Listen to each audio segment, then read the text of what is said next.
Hello, this is my executive summary for the week 2 discussion on communication management.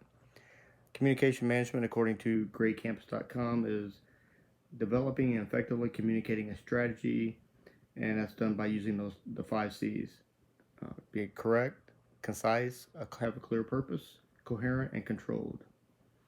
This relates to project management because we have a daily interaction, whether it's internal or external communication that goes on with our teams, our peers, the PMO office, or other stakeholders.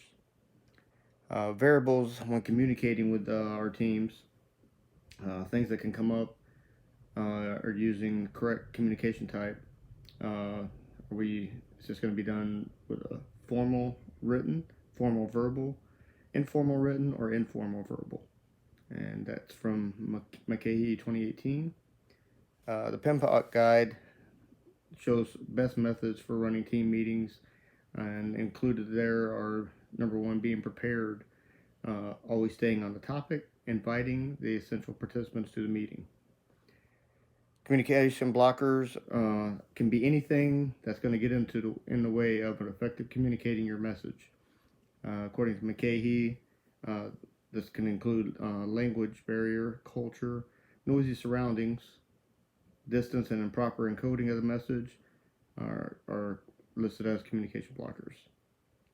These blockers can negatively affect our projects, and this can be done by improperly encoding a message, meaning that the message I'm trying to convey to my team or a team member, I'm saying one thing and that person's receiving it as something else, and then they go in a different direction, and now we have work delays because we have to go back and correct that issue. We have additional costs because we have to go back and correct that issue. PMBOK details short daily stand-ups or scrums as one of the best practices for communicating with teams.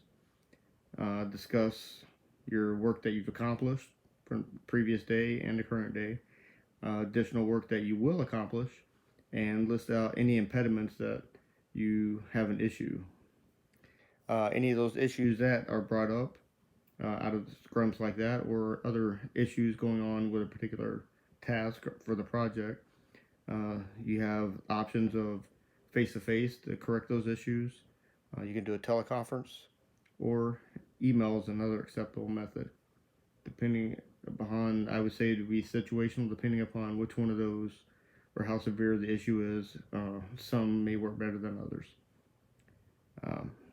I'm not currently a PM, but as previously being a manager and a supervisor, I've always any issues with people. If you have a disciplinary issue, that's something you take care of in private. If you have praise for someone, then you want everybody to know that, and that's something you're always going to do in public. So, this concludes my executive summary for week 2.